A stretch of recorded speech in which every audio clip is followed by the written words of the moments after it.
Josh and Heath here. Going to do a little side-by-side comparison of the Glock 19 versus the Glock 44. The 44 is 22, the 19 is 9mm. Josh just picked it up. He's been out at the range shooting it. He's going to tell us a little bit about it. Yeah, so quick introduction here. The 44 and the 19, the 44 being a trainer gun, more or less, for the 19, which is what we pretty much bought it for.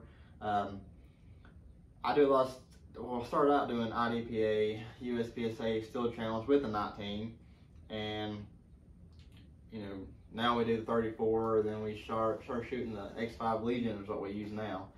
But the 19 versus 44, as far as sizes go, are basically the same gun. I mean, the 44 is lighter due to the polymer slide, but it does have like a metal insert here that the sliders run on. But other than that, it is lighter. The triggers, they're both about 5.5 pounds is what they claim. The G44 was more like 6 to 6.5. But Apex did just announce that they're coming out with a aftermarket trigger for it, which is supposed to be a lot smoother.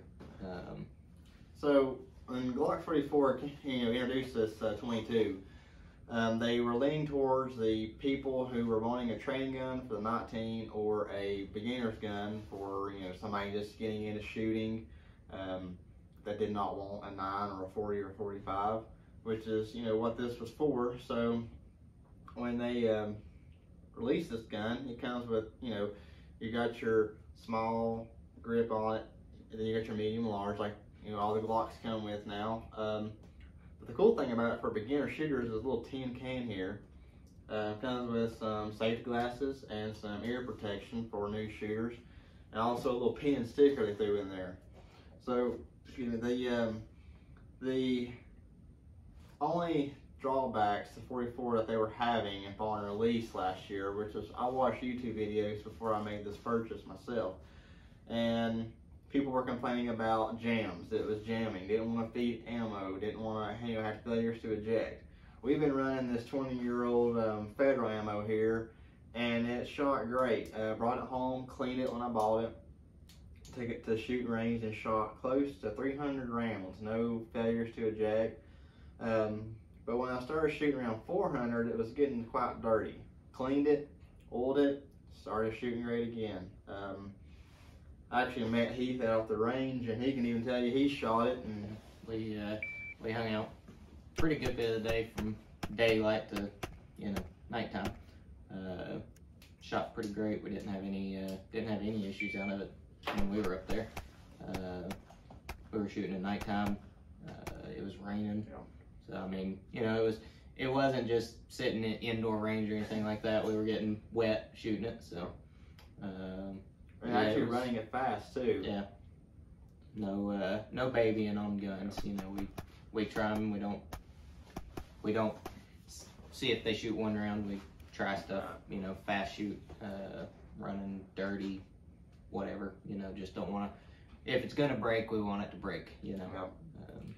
So go ahead. Whenever I know right now with the COVID and everything going on, and the the election and everything, and then all of this, HR 127, which on the way you try to fight that as much as we can. Yeah. Call your reps. Yeah. Let them know you don't want any of that. But anyway, it's a whole different story. Yeah. Anyway, the review here. As far as magazines go, it comes with 2 magazines, but they're 10-rounders because they're trying to keep it California compliant, which we understand they're trying to make California happy so they can sell it in California or whatever. Pro Mag did release 18-round magazines, which there is some videos out there of people saying that some run great, some jam, some don't jam if you run 15 rounds instead of 18. So we got 3 in the mail on the way. Whenever they get here, we'll let you know our input on that. But we'll try to run them 18 or full. We'll try to run them 15. So the whole thing about the 44, if you are a new shooter, don't want to start with a 9 or a 40, 45 like I was saying. Get a great gun pickup if you don't, if you're a new shooter or you're wanting to pick it up to try teach your wife or your kids. Be a great gun. Or like us, you know, yeah, we reload 9mm, but right now primers and powder is getting hard to find, and if you do find it, you pay more for it. So we wanted to be able to go to the range and shoot and train and practice and even do some steel challenge and stuff like that, and not cringe every time we go and shoot some 9mm. So we've got several thousand rounds of 22s just, you know, sitting in our cabinets and stuff. So we thought we would, you know, pick this up to go shoot that and train. So great for that. Beginners or people that just, you know, want something to go and train with like us. So as you can see here, the 10 round magazine's got the little fallovers there where you can pull it down in case, you know, don't have a lot of hand strength. You got arthritis, you know, kid teaching, you know, he's working with his little girl, you know, teaching her how to shoot. Yeah, this is probably what she'll start with. So hopefully next couple of years, so you get her doing some competition. This is what she'll learn on. As far as holsters go, if you've got, this was another selling point. If you've got a Glock 19, you've got a holster for it, you've got a holster for this. That was another big selling point for us, was that I already had, you know, had the holster that would work with it. And so if you can find one, that was my main thing. You couldn't find one locally. Only one gun store had one, and luckily it wasn't marked up. It was around $360. Some places are saying around $460. I think that's what Palmetto State Armory, I think that's what they are. So, I mean, if you can find one, if you're paying $460, you're overpaying. But, you know, if you want one bad enough, then you might have to pay that. Plus, if you order it online, you still got to pay shipping costs, and then, you know, get it shipped to FFL, and that's another 20 or 30 bucks just for shipping. So with that being said, Glock 19, you know, you're going to hear this several times from us with our YouTube videos saying that they're basically they're the same size. They are. The Glock 19 weighs more. The steel slide, like, you know, all Glocks have. This one having a polymer slide due to it having to have a lighter slide for the recoil. Less energy pushing it back, so has to have, you know, a lighter slide for that. So as far as mounting RMR on it, I don't know if you could do that. I don't know if you could cut the slide or anything like that, put an RMR on it, which kind of sucks. It'd be really nice if it was cut for an RMR, but yeah, being polymer, I don't think you'd be able to do that. Yeah, plus the extra weight would probably, maybe if you were running some like mini mags or something like that. But, I mean, as far as the Glock goes, you're getting a Glock. I know some people say, well, what if I just buy the 22 conversion for the Glock 19? Well, yeah, you can do that, but by the time you buy the conversion, you could have just about bought a whole nother gun and not have to change everything over. You'd have another firearm. So you got to kind of look at it that way, and I'm not for sure how well stocked the conversions are right now. I haven't even looked at it. And depending on the conversion kit you buy, some of them, they're just really not that reliable. You get a lot of problems with them. So So I'll show you here right quick, you know, comparison. Got two clean firearms here. All right, so here's your 19. Here's your 44. Same size, well, other than the TLR one sticking out on the end, but only difference is I've changed the size on the Glock 19, but as you can see, the 44's got your factory regular Glock sights on it, which I haven't changed. And as far as taking into the Glock 44 apart, it breaks down just like any of your other Glocks. Got your little tiny 22 barrel in there.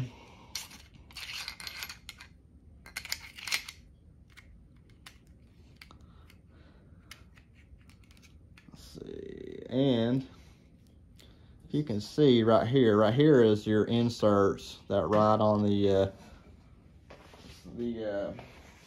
sliders there. So yeah, you do got your metal inserts in there for that, so you're not having metal on plastic, because that would not last. You got metal on metal as far as that goes. So all in all, you know, if you keep this gun cleaned, it runs great. keep it clean, keep it oiled like, you know, you should all your guns. But, you know, 22s are more pickier, obviously. They get dirtier quicker, but if you keep it clean, it runs fairly well.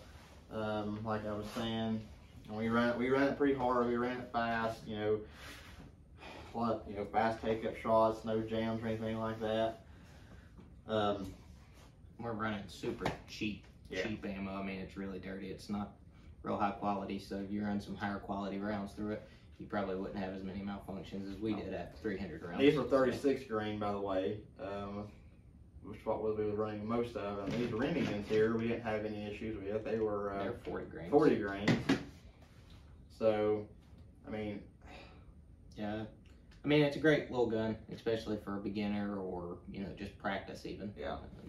Very happy with it. I mean, you know, I was very hesitant about it, but now that I've got it, I'm glad it was a great purchase. I feel like, you know, I'll probably even there's still a challenge with it.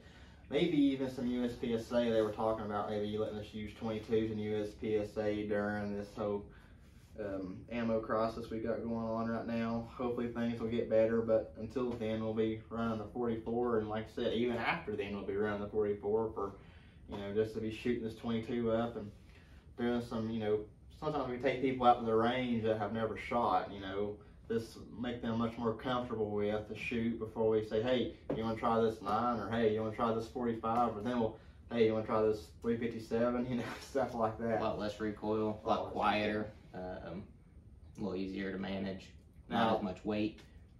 I will say this: there's a Taurus model out there, the TP something. I don't know. It's 22. As far as price wise, you know, if you're looking for that over that gun, you can pick up cheaper. It is cheaper. It does have a threaded barrel. The Glock offers a threaded barrel, which I feel like they should have just gave to you, but they didn't. And the threaded barrel, if you're wanting to run a suppressor, is an extra $150. Now, I don't have a Taurus, but I have heard great things about those, the 22s. I don't know, we've got the G3Cs or whatever, and they run great. But they do say the Taurus runs very well, and they say that you have a threaded barrel with it.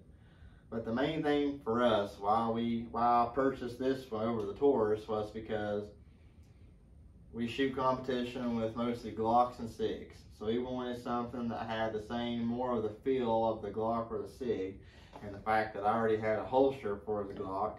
So it was kind of a no-brainer for me to go ahead and just get the Glock 44 and try it out.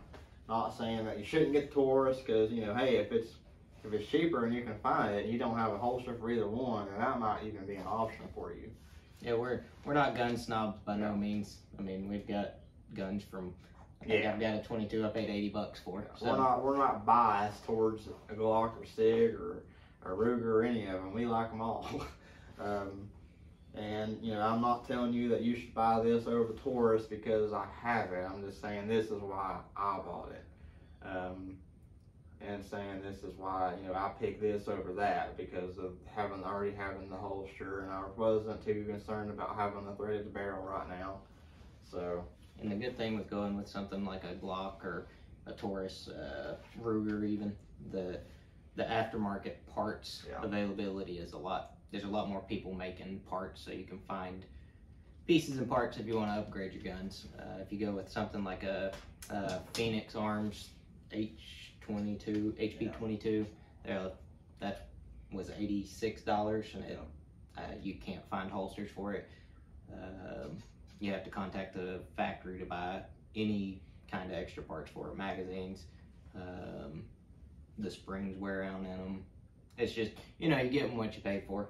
Cheap gun, it's not gonna last as long as, you know, quality Glock or something, you know.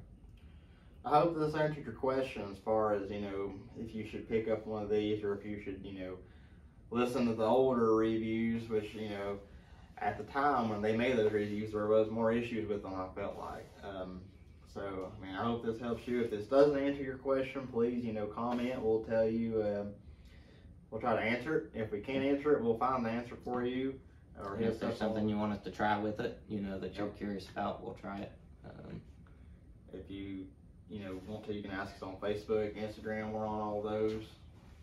Same as the YouTube channel, East Tennessee Tactical Arms. Yep. We've got a Facebook, Instagram, and a MeWe. So hopefully we'll get some more videos out here soon. I know it's been a while since our last video. We've just, you know, we've had a few things going on and weather and all that stuff going on. It's kind of hard to get out to the range and do any videos. But like Heath here, he can tell you he did his property, and hopefully we'll be out there soon. We'll be able to do videos without having live fire in the background, you know, at our private range. You know, you can hear people shooting in the background, so it takes us a lot longer to record because we're having to stop, or we'll start and then, you know, somebody will shoot and we'll have to stop again, record, start again. So with owning property, we'll be able to get a little longer range too. We'll be able to do some long range shooting. I've got about a 700-yard range, so working on getting that all set up now. So hopefully in the near future our videos will get a little bit better. So that pretty much concludes the video that we have on the Glock 44. Like I said, hopefully we answered your questions. If not, give us, you know, just give us a shout out, see if we can get the answer for you. You know, get out there and practice and train, and you know, if you, like right now during these times, if you can, try to join something, NRA, GOA, something, if you're not already. Follow us, like us, and subscribe. If we can get to 100 subscribers, we're going to do a giveaway. So maybe just some gift cards to, you know, get some ammo, or, you know, maybe some extra gun parts or whatever you need. So, but thanks for watching. Thanks for watching.